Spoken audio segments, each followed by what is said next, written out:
buenas tardes, doctora Yuli. ¿Qué tal? ¿Cómo están? Muy buenas tardes a todos. Es un honor para mí estar en este portal, compartir con ustedes en este corto tiempo un tema que siempre me ha parecido a mí sumamente importante. Gracias a la invitación de Derecho Play, a los jóvenes que integran ese taller, gracias por la invitación. Y lo que a mí me interesa siempre es dialogar, compartir los aspectos centrales de un tema, que no sea un monólogo. Así que los invito a que podamos ir viendo si es que tienen preguntas sobre el tema, ir discutiéndolo, ir analizándolo, que creo que es lo más importante dentro de toda la dinámica para que podamos intercambiar ideas. Yo creo que es lo más importante dentro del plano académico, poder intercambiar ideas, y este portal nos va a permitir hacer eso precisamente. Entonces, el tema que un tanto estábamos comentando para que podamos ver, Max comentaba el tema del principio de proporcionalidad en la prisión preventiva.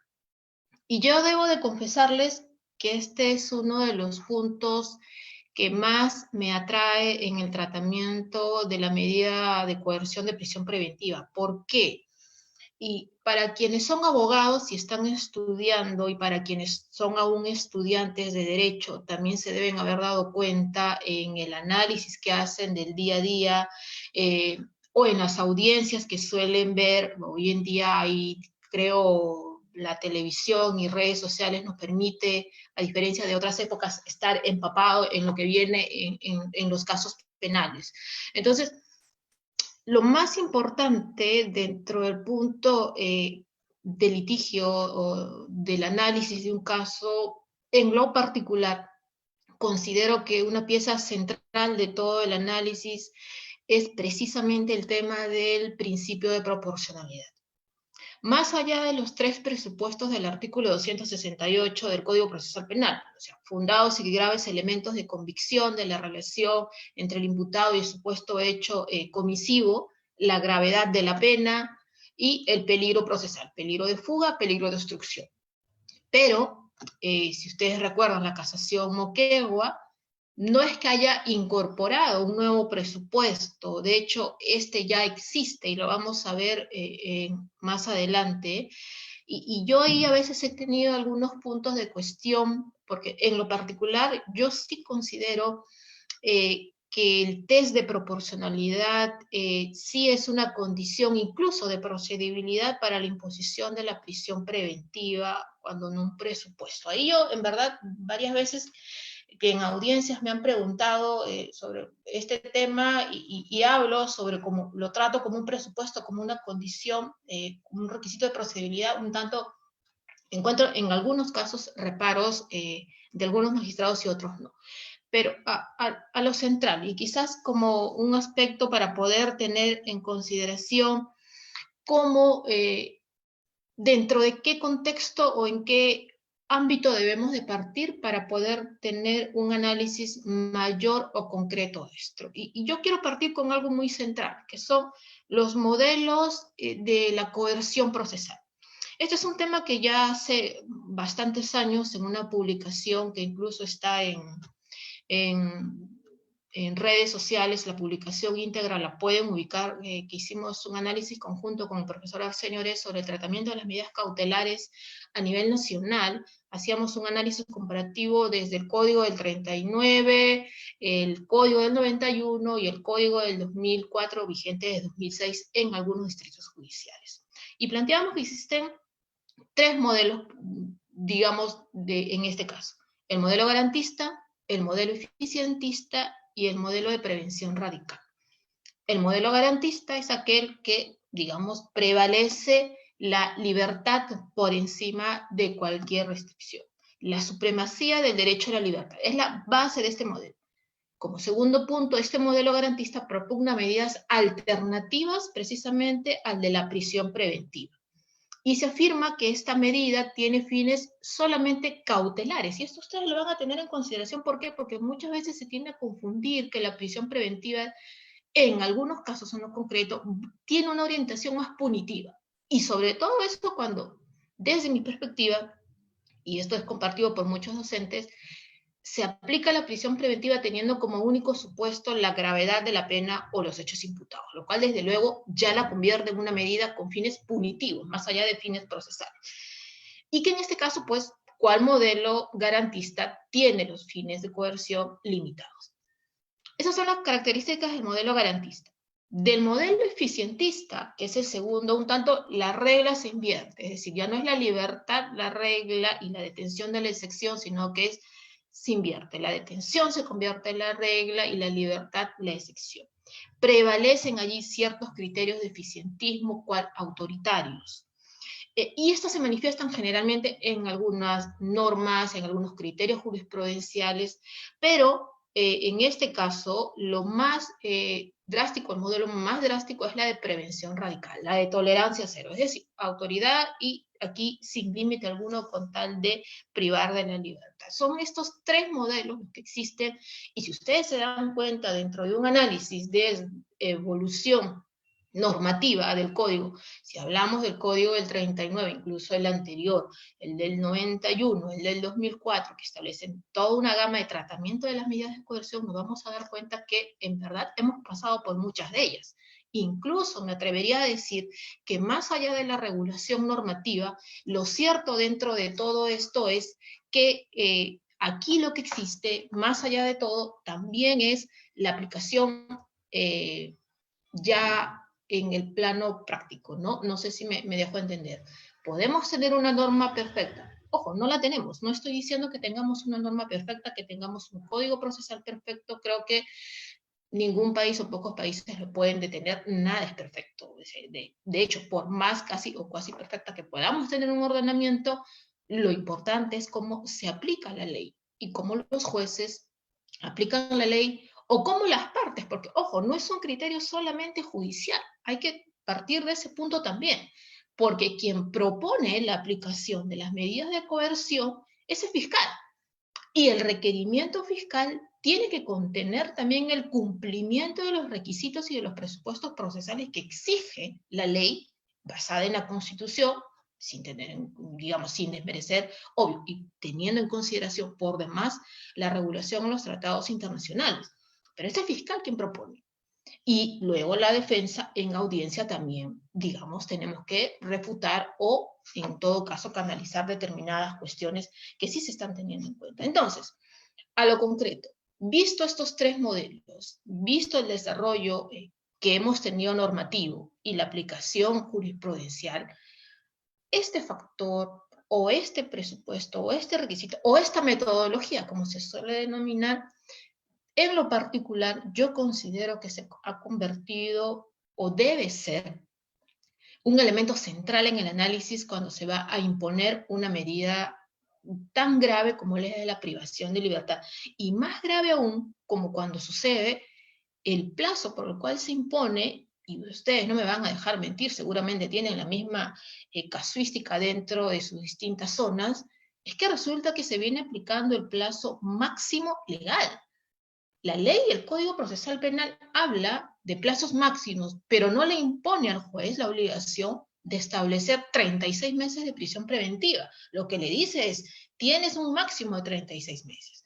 Pero lo que vemos a diario, o en algunos casos, es que él siempre termina imponiéndose el máximo. Entonces, dentro de todo esto y dentro de lo que se establece aquí de la prisión preventiva y cómo se ha venido dando, yo sí soy de las que siempre ha cuestionado más allá de los casos, cómo se ha venido tratando o cuáles son, digamos, los criterios que se han venido dando para imponer la prisión preventiva. Pero hoy día, quizás en otra oportunidad, pero hoy día no vamos a hablar de los criterios de peligro de fuga, de peligro de obstrucción, no vamos a hablar de los temas de la suficiencia o no suficiencia, de los elementos de convicción, del grado de vinculación, no, esos serán temas para otra charla, por demás también, digamos, cuestiones sumamente importantes.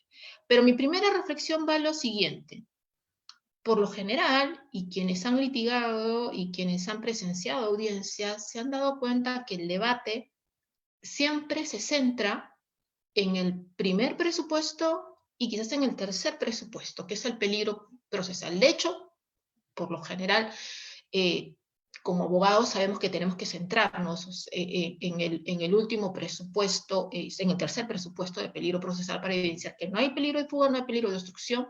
Por lo general, la Fiscalía se centra en el primer presupuesto y en el segundo presupuesto, que bueno, si es que el delito tiene una pena prevista mayor de 4 años, evidentemente más o menos, más allá de discusiones de tipicidad o no, por ahí pudieran refutarse. Pero hay un cuarto punto que está desarrollado en la casación Moquegua que en verdad, les soy sincera, nos dan muy poco tiempo en el debate, en la audiencia, y termina convirtiéndose quizás en el factor preponderante junto al peligrosismo procesal para revertir una medida de prisión preventiva en segunda instancia, cuando no, para poder lograr en primera instancia que sea declarado infundado el requerimiento del fiscal y poder lograr una medida menos gravosa o en sí una comparecencia simple. Y me refiero al tema de hoy, el principio de proporcionalidad. ¿Y por qué me refiero a esto?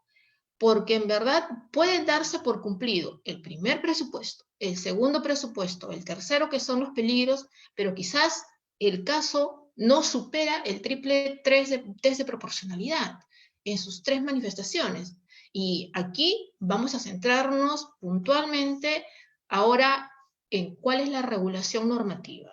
Este tema de la base normativa, y me dirán, ¿en dónde está el tema de la proporcionalidad y por qué nos estás hablando aquí que es indispensable discutir la proporcionalidad en una audiencia de prisión preventiva o por qué debemos de tener en consideración esto?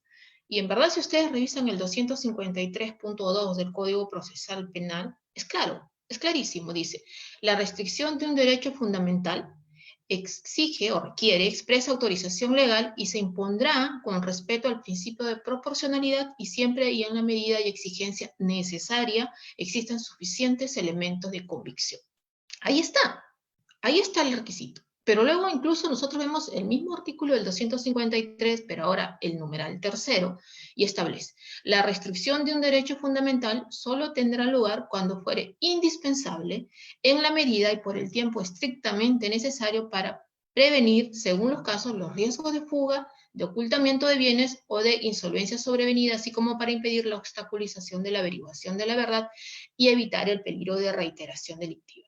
Esto es, simplemente, el 253 en el 2 y en el tercero nos dice, las medidas de coerción requieren de una resolución fundada compatible con dos principios, el principio de intervención indiciaria y la proporcionalidad, y son conducentes a viabilizar la efectividad de la tutela jurisdiccional que pudiera otorgarse en una eventual sentencia condenatoria. El problema no es normativo, la norma ya lo establece, la norma permite y regula que tiene que hacerse de esa manera. Dice, bueno, para poder imponer una medida de coerción tan grave como la de prisión, incluso preventiva, requieres tú cumplir con la proporcionalidad. Entonces, si existe esto, y ya sabemos, porque el test de proporcionalidad no es que los hayamos inventado nosotros, o sea, de hecho tiene un origen alemán en el Tribunal Constitucional alemán y todo el desarrollo doctrinario que se ha venido dando, y de hecho mayor desarrollo jurisprudencial, ustedes lo pueden haber visto, lo encontramos en las sentencias del Tribunal Constitucional, incluso nacional.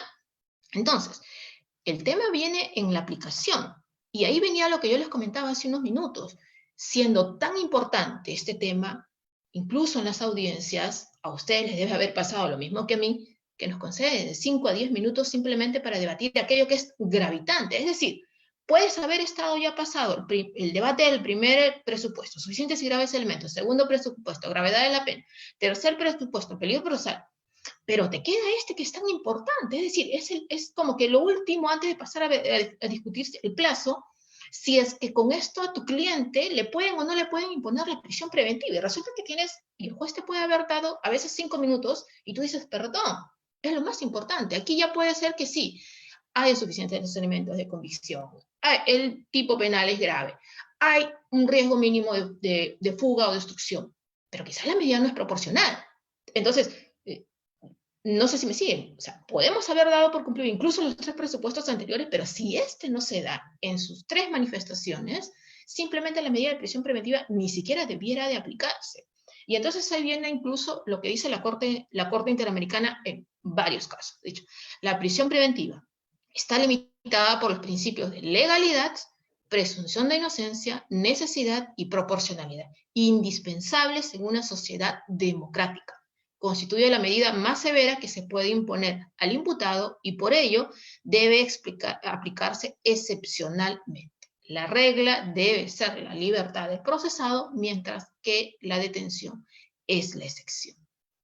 Y bajo ese contexto, más allá del plano normativo, pues la casación Moquegua, la casación 626-2013, que es conocido por todos ustedes, en el fundamento 22 establece y consideró al principio de proporcionalidad como un presupuesto más para la imposición de esta medida. De hecho, el acuerdo plenario 1-2019 también sobre este punto estableció en el fundamento 15 más o menos lo mismo. Dijo, la proporcionalidad deriva de la cláusula de Estado de Derecho, comporta una garantía de seguridad jurídica y se erige en una exigencia de justicia material.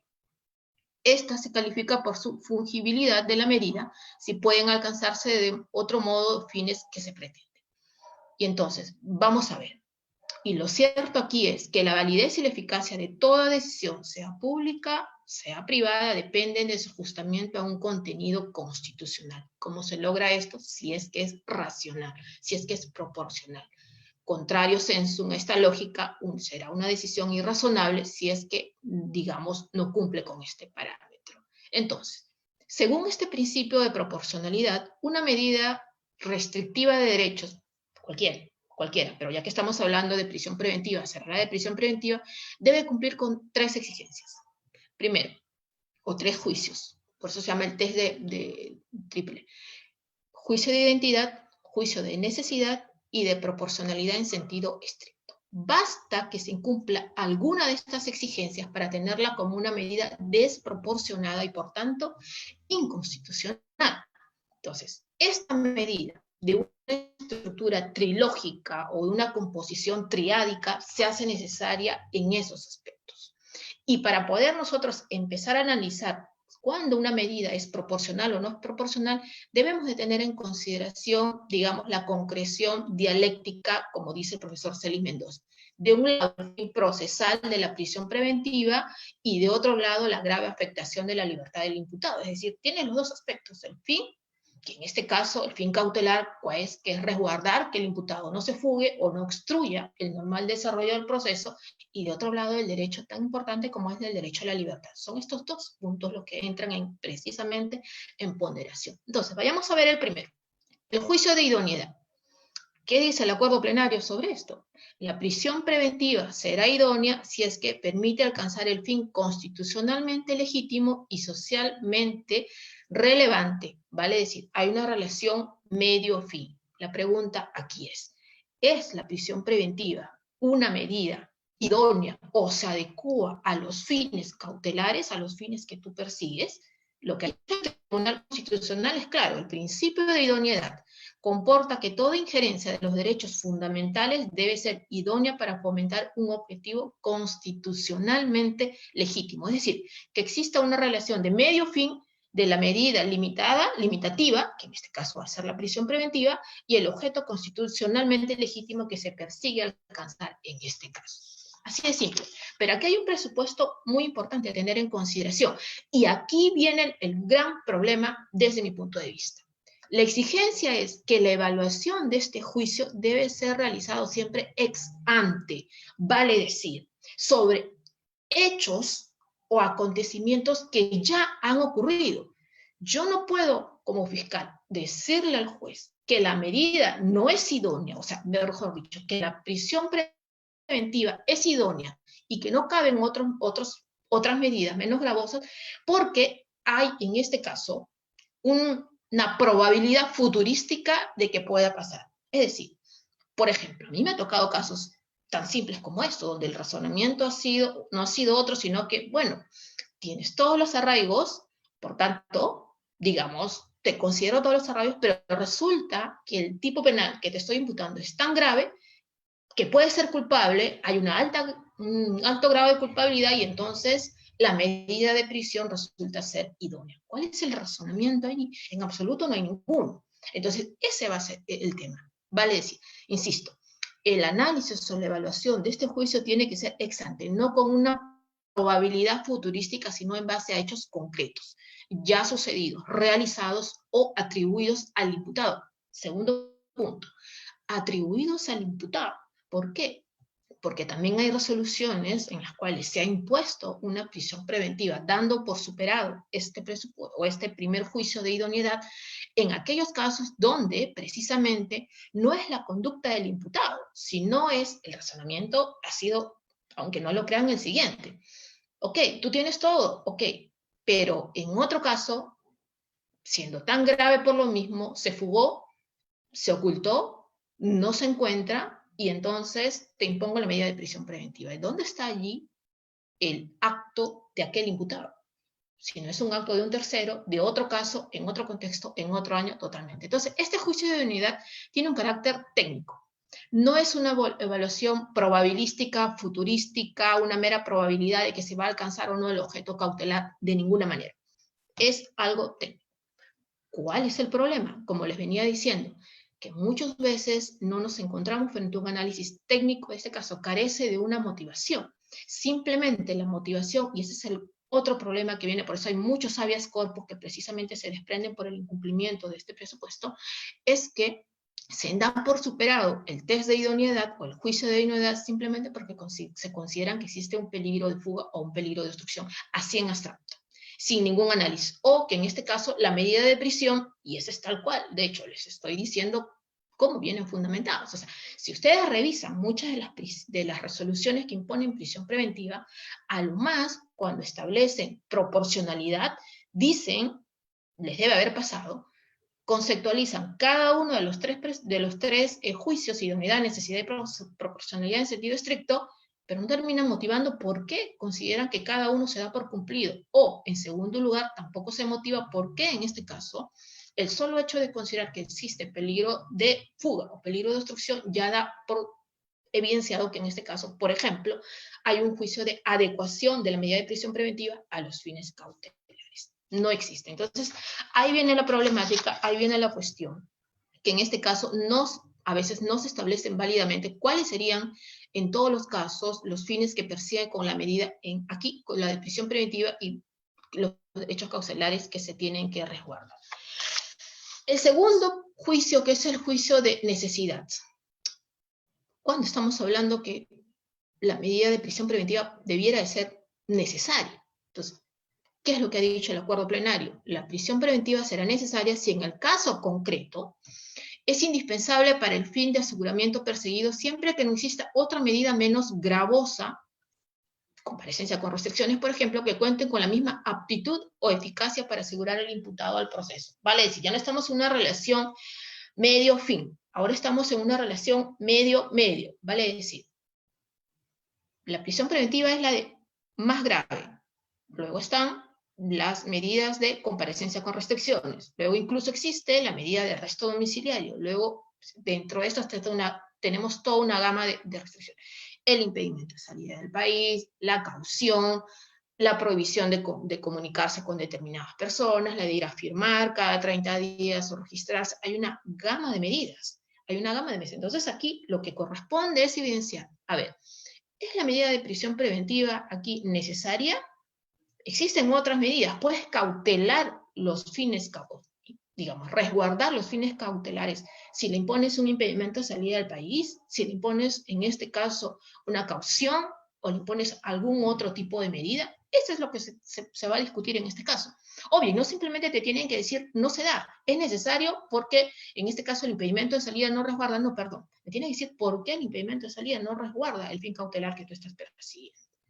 Y aquí es algo muy puntual. O sea, de hecho, hay un pronunciamiento de la Corte Interamericana en uno de los casos que los invito a leer, que creo que es donde más desarrolla, últimamente ya recoge varios pronunciamientos anteriores, la Corte Interamericana, que es el caso Nurin Catriman versus Chile, un caso ya del 2014, donde dice, aun cuando se haya determinado el extremo relativo de los elementos probatorios suficientes que permiten suponer la participación en ilícito, es decir, aun cuando se hubiera cumplido el primer presupuesto, quizás el segundo presupuesto, la privación de la libertad debe ser estrictamente necesaria para asegurar que el acusado no impedirá dichos fines procesales. Es decir, la prisión preventiva aquí, bajo este test de necesidad, se convierte en la medida de última instancia, la última ratio, ¿vale? Es decir, voy a la prisión preventiva ya como última instancia porque considero que no, el impedimento de salida del país por tal motivo no es suficiente, la caución no es suficiente, las comparecencias por restricciones no es suficiente, entonces simplemente te impongo eso. O incluso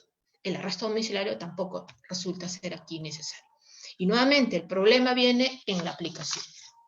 El último de los juicios que se establece, que es el de proporcionalidad en sentido estricto, es algo muy puntual. Incluso se puede haber dado por superado todo lo anterior, pero aquí lo central viene en esto. La prisión preventiva será estrictamente proporcional si no resulta exagerada o desmedida frente a las ventajas que se obtienen mediante la restricción y el cumplimiento de la finalidad de aseguramiento personal perseguida. ¿Qué es lo que se quiere decir con esto? O sea, aquí lo que se evalúa es la magnitud del impacto que se causará al imputado, ojo, que sea a quien se le va a imponer esto, con la prisión preventiva. Es decir, debe ser estrictamente proporcional de tal forma que el sacrificio que va a ir al imputado inherentemente a la restricción del derecho a la libertad no resulte exagerado o desmedido frente a las ventajas que se obtienen mediante estas restricciones y el cumplimiento de la finalidad perseguida. Hay casos en los que incluso se dan, como les decía, los 3 presupuestos del 268, pero sin embargo hay otros derechos. Y aquí hay que analizar esta cuestión. Hay otros derechos más allá del de la libertad. Y me estoy explicando en lo siguiente. Ejemplo, el derecho a la vida, el derecho a la salud. Entonces aquí entran, a ver, hay fundados y graves elementos de convicción. Supera la gravedad de la pena. Hay peligro de fuga. O quizás también hay peligro de obstrucción, o solo fuga o obstrucción. Pero resulta que es una persona con una enfermedad grave e incurable. Es una madre gestante, es una persona mayor de edad, es una persona que tiene ciertas dolencias, y entonces ahí entra.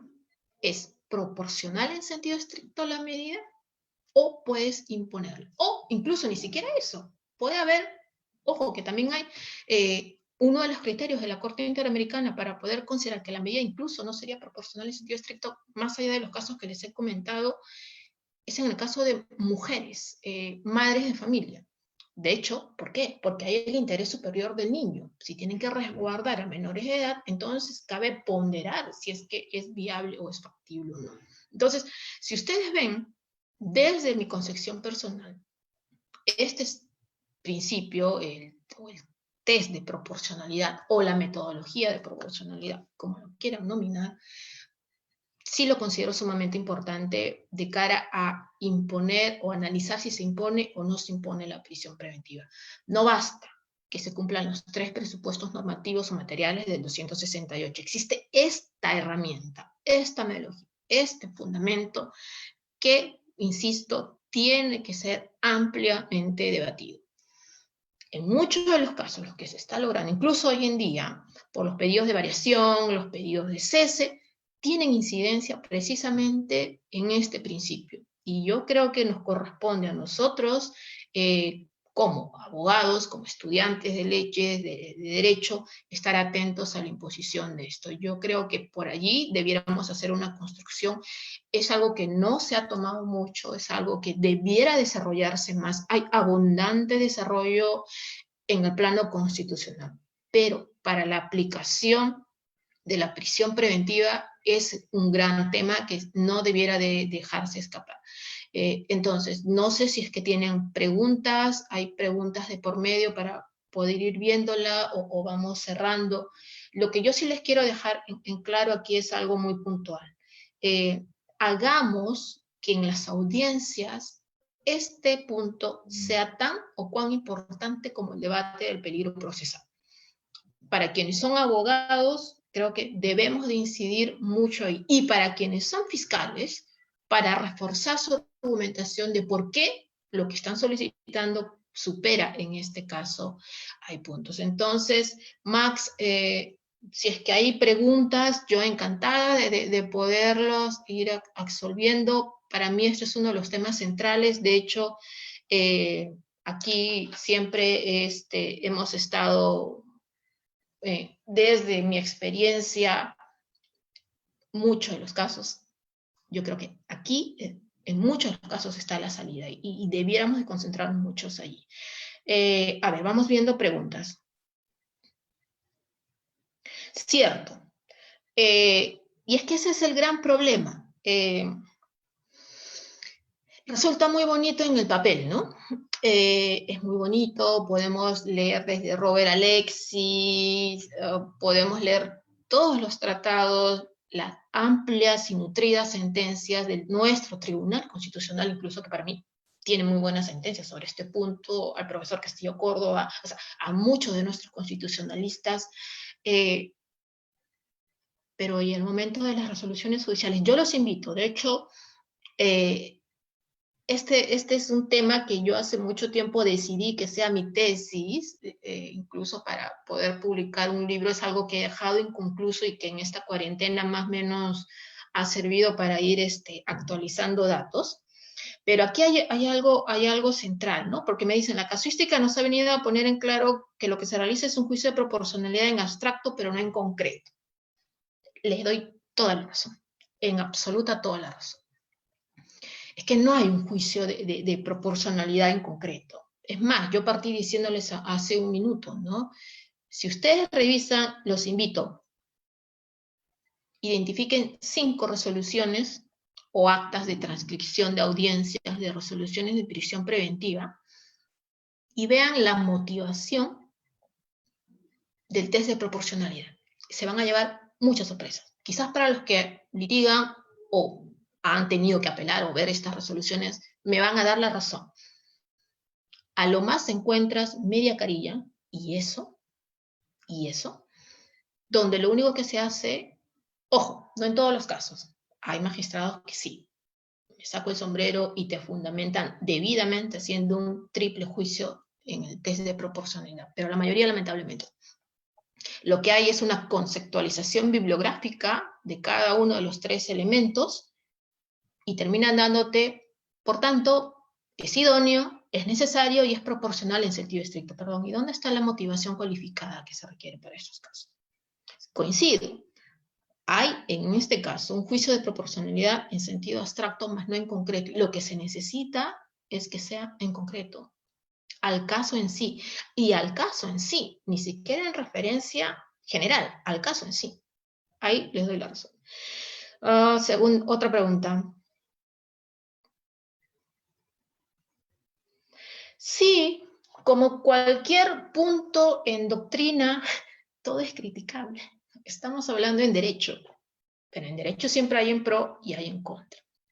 Por eso que yo empecé diciendo, a ver, ¿está regulado normativamente la exigencia de proporcionalidad en el ordenamiento procesal penal peruano? Lo vimos, sí lo está, 253.2 y 3 del Código. Jurisprudencialmente, también lo está. Casación Moquegua y acuerdo plenario 1/2019, ¿vale? Es decir, la ley, la jurisprudencia te están diciendo, sí, tienes que ponerlo. Y sí se tiene que hacer, en verdad que sí se tiene que hacer más allá que exista. Y yo insisto, incluso para los que quizás están escuchando y deben de estar teniendo pedidos de variación, pedidos de cese, o están apelando prisiones preventivas, ese es el gran punto. Hagan un excelente análisis de estos 3 juicios y por ahí va el tema en poder ver. Yo creo que es lo correcto en poder analizar y poder concretar allí. Hay pro y contra, pero el juez tiene la obligación de escuchar el debate, pero sobre todo tiene el deber de motivar, conforme al 139.5 de la Constitución, el triple test en este caso, de proporcionalidad. Si no lo hace, obvio, más allá de la apelación, pues luego, y una casación, pues luego van a ver si es que hay un habeas corpus, ¿no? Pero sí se tiene que hacer. No porque sea criticado no lo van a hacer. Si está regulado y exigido en la norma, si es que la casación Moquegua lo permite, o más, no lo permite, ya te dice que está prácticamente un presupuesto, y el acuerdo plenario también lo exige, señores, hay que hacerlo.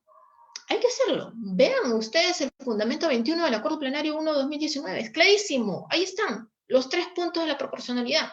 Hay que hacerlo. Y en verdad, por allí, hoy en día, yo creo que es un gran punto de debate y ver. Otro.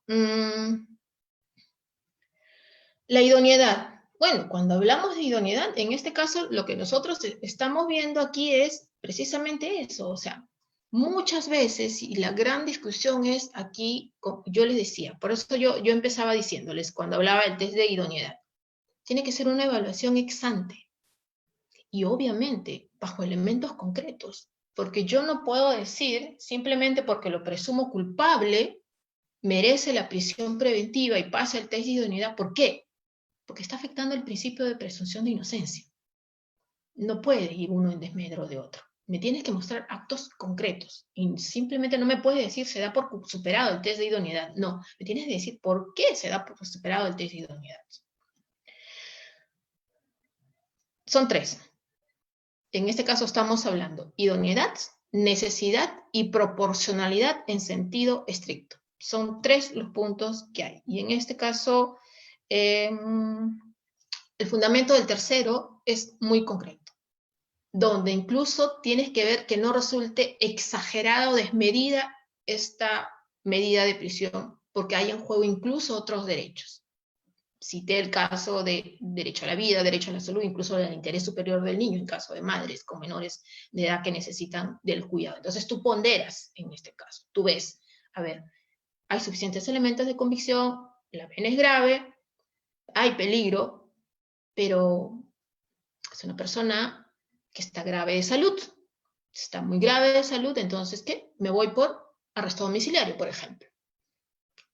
U otra persona que está embarazada, o sea, cualquiera de los requisitos, también me voy por el tema del arresto domiciliario.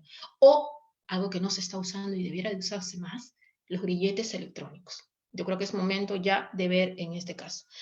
¿Qué más me dicen? ¿Qué pasa cuando no se cumple uno cualquiera de los tres juicios de proporcionalidad? Pues entonces no debiera de aplicarse la prisión preventiva. No debiera, porque no lo supera. Tiene que superarse los tres requisitos. Por eso, si ustedes analizan varias sentencias del Tribunal Constitucional, en su mayoría hacen la evaluación en base a estos tres elementos. Identifiquen 3 o 4 o 5 casos de sentencias del Tribunal Constitucional y verán que todos hacen este triple análisis o esta evaluación de los tres juicios. Y por ahí está. Yo creo que sí hay que ver, si no se da, qué acción debería tomar la defensa y qué ante el juzgado. En verdad, a ver, por lo más tú tienes que exigirle al juez que motive. Tienes la primera vía, obvio, la apelación. Tienes que apelar y ver la medida correspondiente. Ojo, ¿por qué? Incluso en casación, ¿saben por qué?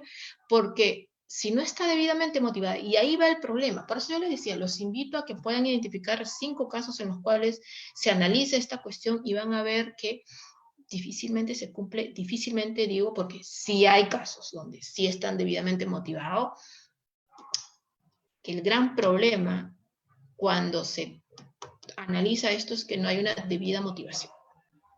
No hay una debida motivación. A mí me ha tocado audiencias donde simplemente el fiscal ha dicho, es una medida necesaria porque el impedimento de salida del país no va a lograr los fines cautelares. Bueno, ¿y por qué no logra los fines cautelares? Dime al menos, para que el juez pueda tener un argumento. No hay, por eso digo, es algo muy central. Si no se da, hay que seguirlo.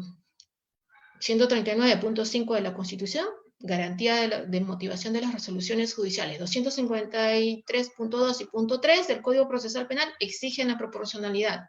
Acuerdo Plenario 1 de 2019, Casación Moquegua, exigen la proporcionalidad. Exigen ustedes también. Tenemos que exigirlo.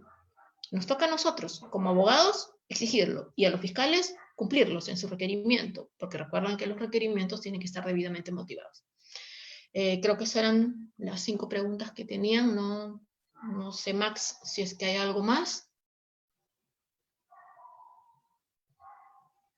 Si no, bueno, en verdad agradecerles por la oportunidad de estar con ustedes, haberme permitido conectar con este medio. Encantada por la invitación de los muchachos de Derecho Play, y siempre dispuestas para poder intercambiar ideas. Quizás cualquier consulta, cualquier duda, estamos siempre para ayudarlo. En verdad, el tema de la prisión preventiva es amplio, pero yo creo que el de la proporcionalidad es uno de los más importantes en análisis y en debate después del peligro procesal.